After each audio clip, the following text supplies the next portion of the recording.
ሰላም ለእናንተ ይሁን ውድ የቻናል ቤተሰቦች እንዴት ናችሁልኝ? ሳምንታችሁ እንዴት አለፈ? ሁሉ ሰላም? እኔ ጋር እግዚአብሔር ይመስገን ሁሉ ሰላም ነው። ዛሬ በጣም የሚገርም በጥሬ ሽንኩርት የሚበላ ሩዝ ቡካሪ በስጋ ነው ይዤላችሁ የመጣሁት። ዛሬ ግን ከምግቡ ይልቅ የማወራላችሁን ወሬ በደንብ እንድትሰሙኝ እፈልጋለሁ። እሺ ጆሮአችሁን ስጡኝ፣ ምክንያቱም እናንተንም ያሳትፋል። ኮሜንት ላይ እንድትጽፉልኝ እፈልጋለሁ። እሺ የምር ምናልባት ከኔ ጋር አንድ አይነት ሁኔታ ውስጥ ያለን ሰዎች ስላለን እያዳመጣችሁኝ ምግቡን እንስራ። የሚያስፈልገን ግብአት ቆንጆ ትኩስ የበግ ስጋ፣ የተከተፈ ካሮት፣ ዘቢብ፣ ሽሪምሪ የተከተፈ ሽንኩርት፣ ነጭ ሽንኩርትና ደቆ የተከተፈ ሽንኩርት ናቸው። መጥበሻዬ ላይ ዘይት በደንብ ጨምራለሁ። ያው ልንጠባብስ ስለሆነ ዘይት ያስፈልገናል በደንብ። ካሮታችንን እንጨምርና እንጠብሳለን።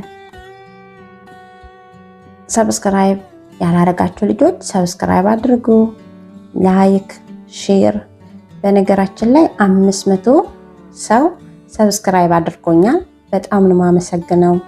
እውነት በጣም እግዚአብሔር ያክብርልኝ። እሺ የምታበረታቱኝ ልጆች በጣም ከልቤ ነው የማመሰግናችሁ። በውስጥ ብዙ ልጆች አብሽሪ ትችያለሽ እያላችሁኝ ነው እና ጀግኛ ያሳያችኋለሁ። እሺ ካሮቱን ጠብሰን ካወጣን በኋላ ዘቢቡን ነው የምንጠብሰው። ዘቢቡ ብታዩ መጀመሪያ ላይ ጥቁር ነበረ፣ ስጠብሰው ግን ወይኔ ሲያምር ከለሩ። ምግቡ ከመድረሱ በፊት ልክ እንደ ቆሎ እየበላሁኝ ጨርሼው ነበረ እና ወሬውን ልጀምርላችሁ። እዚህ አረብ ሀገር ያላችሁ ልጆች ማለት ነው፣ በብዛት ያለን ልጆች አብዛኛዎቻችን አሰሪዎቻችን ስጋ እንደማንበላ ያውቃሉ አይደል? ማለት በቃ አንድ ጊዜ የሆነ ቀን ስጋ እንበላም ብለን ተናግረናል። ከዛ ደግሞ እነሱ አምረዋል፣ በቃ ስጋ እንደማንበላ ነው የሚያውቁት። ከዘቢቡ በኋላ ሽንኩርቴን እየጠበስኩኝ ነው እዚህ ጋር ማለት ነው። እና በፊት ላይ እኮ ምናልባት የግመል ስጋ ሊሆን ይችላል ብለን ፈርተን ነው አንበላም ያልናቸው።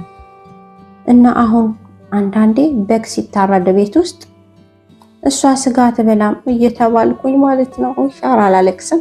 እና ምናልባት እንደኔ አይነት ልጆች ትኖራላችሁ ብዬ ገምታለሁ። ስጋ እንደማንበላ እያወቁ እኛ ግን ርቅ እያደረግን የምንበላ ልጆች አላቸው ወይስ የላቸውም? ለምሳሌ እኔ አሁን ይሄን ሩዝ ቡካሪ ስሰራ ስጋውን ሰርቄ ነው። ለምን ዋሻለሁ? የምሬን ነው። ልክ እሷ ስትወጣልኝ ስርቅ አድርጌ ሰራሁኝ። በቃ ስጋ እንደማልበላ ነው የምታውቀው እሷ። ሽንኩርቱ ከጨረስኩኝ በኋላ እዚህ ጋር ስጋዬን ነው የምጠብሰው በዘይቱ። እና አላችሁ እንደኔ አይነት ልጆች? እስቲ ኮሜንት ላይ እንድትጽፉልኝ እፈልጋለሁ ይሄን ጉዳይ። በእውነት የምሬን ነው። እሺ ቀልድ አይደለም። ከጠበስኩ በኋላ ድስት ቀየርኩኝ። ትንሽ ዘይት ድስቱ ላይ ጨምሬያለሁ። ከዛ የጠበስኩትን ስጋ ጨምርና ሽንኩርትና ነጭ ሽንኩርቴን አድቀን የከተፍነውን ሽንኩርትና ነጭ ሽንኩርት ነው የጨመርኩት። ከዛ እናቁላላለን።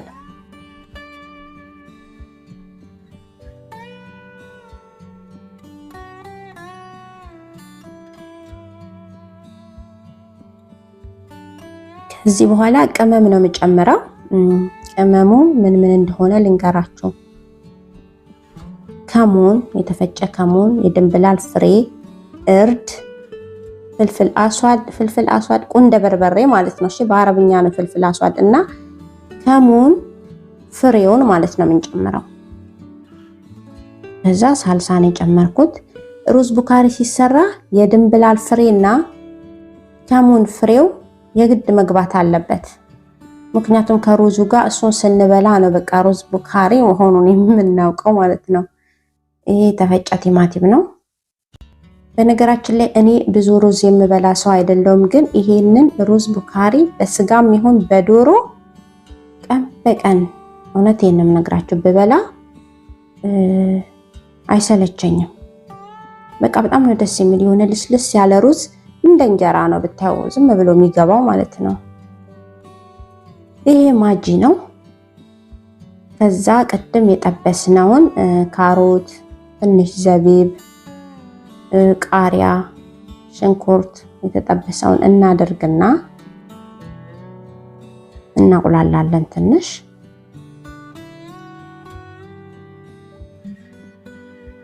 በዶሮ ይልቅ ደግሞ በስጋ ነው የሚጣፍጠው። የሚገርማችሁ ምግቡ የፈላ ውሃ ከለስኩበት።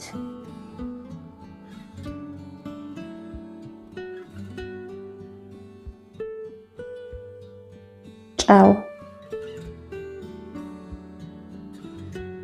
ከዛ ስኳር። ሩዝ ቡካሪ ላይ ስኳር ግዴታ ነው። እሺ 1 ማንኪያ 2 ማንኪያ አልላችሁም። እኔ ለራሴ ብቻ ነው ምግብ ሲሰራ የምሰራውና በግምት ነው የምሰራው። በቃ ይሄ ይበቃል ብዬ ጨው ላልቀምስ ሁሉ እችላለሁ። የሚገርማችሁ ነገር እውነት ገምቼ ነው። ከዛ ታጥቦ ብዙ አይዘፈዘፍም፣ 5 ደቂቃ ሩዝ ታጥቦ የተዘፈዘፈ ሩዝ ነው የጨመርኩት። አሁን ሩዝ ቡካሪ ስንሰራ ሩዙን ብዙ አንዘፈዝፈውም። እሺ አጥበን ወዲያው ነው የምንጨምረው። ሩዛችንን ጨመርን። ስጋው ከበሰለልን በኋላ ከዛ ትንፋሹ እንዳይወጣ በገስጢር ወይም በፎይል አረኩና ክድን አደረኩት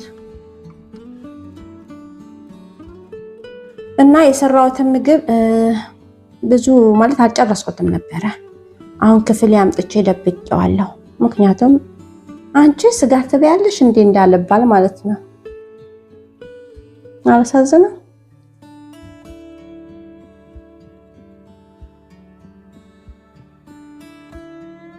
ሩዙ ውሃውን ምጥጥ ካደረግልን በኋላ የተቀቀለ ሽምብራን የጨመርኩት።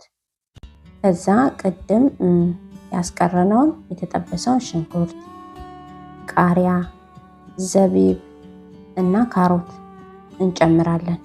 ውሃውን ግን በደንብ መምጠጥ ነበረበት። ያው እንዳልኳችሁ እኔ ሰርቄ ስለሆነ የሰራሁት ቶሎ እያልኩኝ ነው እንዳትመጣብኝ መዳሜ። ውሃውን እስኪመጥ መጠበቅ አቅቶኝ ጨመርኩኝ ማለት ነው። ከላይ ጨምሬ መልሼ ሽፍን አደረኩት። ምክንያቱም ይሄ ከላይ የምንጨምረው ለዲኮር ነው። እሺ እንደዚሁ መልኩን እንደያዘ መሆን ነበረበት፣ መብሰል የለበትም። ለዛ ነው ሩዙ ውሃውን ከመጠጠ በኋላ ከላይ መጨመር የነበረብን። እኔ ግን ውሃውን በደንብ ሳይመጠን የጨመርኩት። ትንሽ ከለሩ ቀየር ብሏል ማለት ነው። ችግር የለውም። ዋናው ጣዕሙ ነው። እንዴት እንደሚጣፍጥ ብታዩ። በእውነት ግን ስትበሉት አደራ ከሽንኩርት ጋር ብሉት። ሽንኩርቱን ልክ ምግቡን ስትሰሩ እዚህ ጋር ስታዘጋጁ መጀመሪያ ላይ ግማሹን ሽንኩርት ፍሪጅ ውስጥ አድርጉት። ምግቡ እስኪደርስ ድረስ ሽንኩርቱ ቀስቀስ ይላል። ከዛ ስትበሉት ወይኔ አያቃጥልም፣ በዛ ላይም አይሸትም። በጣም ነው ደስ የሚለው። ሎሚ፣ ቃሪያ፣ ዛጋ ሸጤኔ ሰላጣ አለን። በቃም ብዬ ልንገራችሁ፣ በጣም ነው የምትወዱት። እንደውም ጀርጅር መኖር ነበረበት፣ ጀርጅር ቅጠል ማለት ነው። እሱም አብሮ ይበላል ከሩዝ ቡካሪ ጋር እና ሰርታችሁ እንድትበሉት እውነት ምክሬ ነው። ስጋ ሰርቃችሁም ቢሆን ገዝታችሁ ብሉ፣ ካልሆነ በዶሮ ሞክሩት። በጣም ነው የምትወዱት እውነት። እና እዚህ ጋር ያቀረብኩት ነው። እና ደግሞ ሌላ አንድ ምን ሞከርኩ መሰላችሁ? ሩዝ በእጅ መብላት አልችልም፣ እውነት ለመናገር አልችልም። ማለት መልመድም ማቅቶኛል። እዚህ ሀገር እኔ ያለሁበት ሀገር አረቦቹ በእጃቸው ነው በቃ ሩዝ የሚበሉት። አያያዛቸው ራሱ ማሻላ በጣም ነው የሚያምረው። እዚህ በቃ ያስ ምናምን ነው የሚያደርጉት። እኔ ግን ያን አልቻልኩም። ሞክሬያለሁ። ያው የበላሁት ዛሬ በእጄ ነው እውነት ለመናገር ለእናንተ ላሳይ ስለሆነ በእጄን የበላሁት። ስጋውን አያችሁት እንዴት ብስል እንዳለ፣ በዛ ላይ ሲጣፍጥ፣ እውነት ሲጣፍጥ። ሞክሩት፣ ትወዱታላችሁ። ሰብስክራይብ እንዳትረሱ፣ የደውል ምልክቷንም እንዳትረሱ እሺ። እና ደግሞ እንድሰራላችሁ የምትፈልጉትን ምግብ ውድ አይሆን እንጂ ኮሜንት ላይ አሳውቁኝ፣ እሰራላችኋለሁ። የምትፈልጉትን የአረቦችን ምግብ የሀበሻም የፈለጋችሁትን ምግብ ብቻ አዘዙኝ። እኔ ለእናንተ ማልሆነው ነገር የለም። እሺ ይሰራላችኋለሁ። መልካም ቆይታ። አብራችሁን ስለቆያችሁ በጣም ነው የማመሰግነው።